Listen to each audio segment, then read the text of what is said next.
Hey everybody, Laird Farmer 73 here, and I just want to touch bases on something I said in a previous video just recently. Uh, it was how gardening saved my life. I said I was going to do a video on it, and I am. It sounds crazy uh, how gardening saved your life, right? That sounds ridiculous. It don't sound ridiculous to people with an open mind, and it don't sound ridiculous to a gardener. You'd be surprised how gardening can change your life if you have a certain situation in your life, or you have a disability, or you have some kind of vice holding you back. You'd be surprised how much of your mind goes into gardening and takes you away from something, either physically or mentally. Well, anyway, on to my story. I'm gonna make it quick, so I don't want to drag this out. When I was younger, I'm originally from Toledo, Ohio. A lot of people don't know where Toledo, Ohio is. A lot of famous things happen there. A lot of famous people from Toledo, Ohio. You never hear about it. That's because it's overshadowed by Detroit, Michigan. Everybody knows where Detroit, Michigan is. It's the same thing. It's right there on the border, okay, on the state line. So, I'm from Toledo, Ohio, and it's a lot of good patches of Detroit, Michigan, and Toledo, Ohio, and it's a lot of bad patches too. Now, I'm just being real with it, okay? I'm from there, so I can speak on it. Now, with that being said, I'm from one of the bad patches. It didn't start out that way. It didn't start out bad. It started out great. I had a great childhood and everything, but it got bad fast, especially in the late 80s, early 90s. It got bad. It got really bad. But how gardening saved my life. I'm growing up in a rough patch, a neighborhood and everything, and uh, had a lot of rough friends, and I could have got myself in a lot of different crazy situations if it wasn't for my mother. I was blessed to have both parents in the home, but my father was always at work, making that money, making sure I don't have to want for a lot of nothing. With that, my mother, she was a silent guardian, and I never knew it until I got older. Okay, what I mean by that is every time I wanted to run the streets with my homies, and it got a little rough around, hey man, come on, let's go, and it was always something bad. I got a couple friends, just like all of y'all. We got a couple friends that wherever you're gonna go with your buddy, this guy right here, this one is gonna end you up having to make a call to come bail you out of jail, or you gonna end up walking miles to get to a destination. It's gonna be this dude or this chick right here. This the one that's gonna get me in some trouble. Every time you get a call from them, like, it's gonna be one hell of a night, if old such and such is with us. Well, I had a lot of those friends, so it was few and far in between that I didn't get in some trouble. So my mother started noticing that, taking notice, and every time, we still had permission. Back in those days, it ain't like now where people just do whatever the hell they want to do. You still had to ask your mama and your daddy, and you still had to get permission to do certain things. Hell, when I was a kid, you had to get permission to even cross the street. But back to the story. I go to my mother. Listen, I'm going with such and such. I don't want to say his name, get him in trouble. But I'm going with such and such. We gonna hang out. We going to the mall, or we going to such and such. We going to the park. She never told me no. My father, now he'll tell you, hell no, no. My mother never said no. She did it in a more smooth, gangster way. Okay, who all going with you? Such and such and this and that and homeboy and this. Oh yeah, okay, yeah, no problem. But before you go, help me pull the weeds out of the tomato patch. And after you do that, we can go. Or so I said, oh, okay, no problem. We end up pulling weeds out of the tomato patch all day till your homeboys left you, So now you home by yourself, like, damn, all my friends gone. Yeah, okay. She did that over and over and over again. Hey, Mom, can I go with such and such and this and that and this and that? She said, yeah.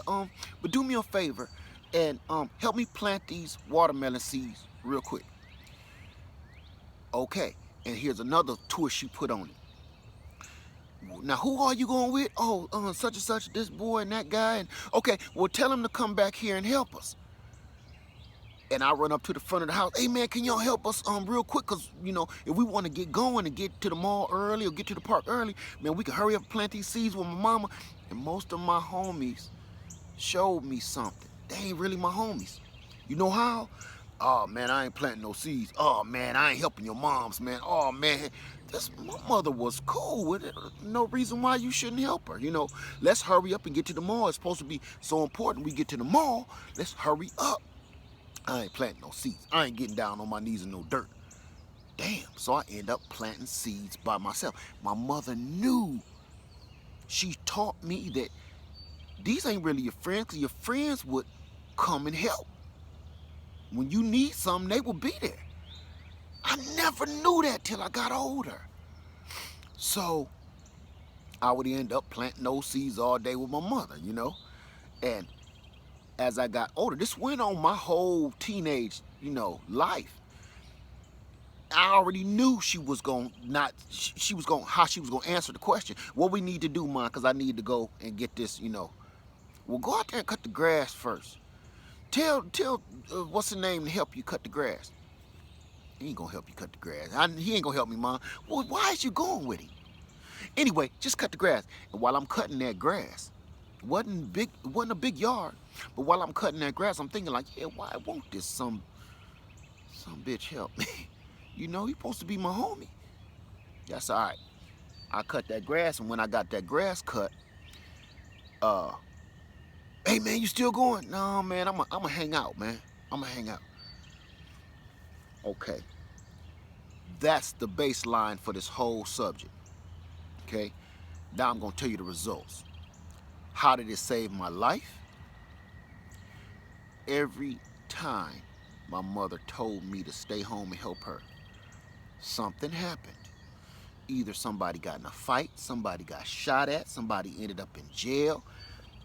It was always something, right? It was always something. So now that I'm older, you see the whiskers. You know, everybody got Facebook and social media. I look around, man, and you go looking for some of these people. Hey, what happened to, rest in peace, such and such? What? He dead? What happened to so-and-so? Oh, man, they shot him. What happened to such and such? Man, walking down the alley. Or what happened to such and such? Man, he got so drunk, he poisoned his... It was always something like that. All them homeboys, now think back on that. All them homies that used to come and try to get me to go basically get in trouble. Man, they all dead. All of them. Not one of them still alive. So I look at it as, you know, that could have been me. If my mama didn't say, man, come help me pick these weeds, or come help me, you know, replant these over here. We're going to dig this bush up and put it over there. That's why I'm a gardener. Because it ain't just gardening. It's more to this than what y'all believe. It's more to this than what you think. Gardening is therapeutic. Gardening is understanding. It'll teach you so much about life and death just in a plant. If the plant make it, wow, this is what we did to make it strong. If it don't make it and it died, you understand life and you understand, okay, we can't plant it over there. We can't do it like this. We can't put it in that area. It's the same thing with human beings. You can't take a human being and just put them in a ball of shit in a ghetto or project and then expect a superstar. It happens sometime, but it's rare. It's just like a plant being able to grow in a compost pile or a junkyard. It can happen, but it's rare, you know? Like a weed growing through the sidewalk. It's rare. It can happen, but it ain't everywhere. But if you take that same plant in that same human being and put them in great, beautiful conditions, they'll thrive and they'll grow and they'll be strong. And you don't have to worry about them so much. You don't have to pamper them and baby them so much. That's what gardening teaches you. So I love gardening for this reason. This is why I'm making this video, because I'm telling you, everybody say, oh, I have a brown thumb. It's not so much about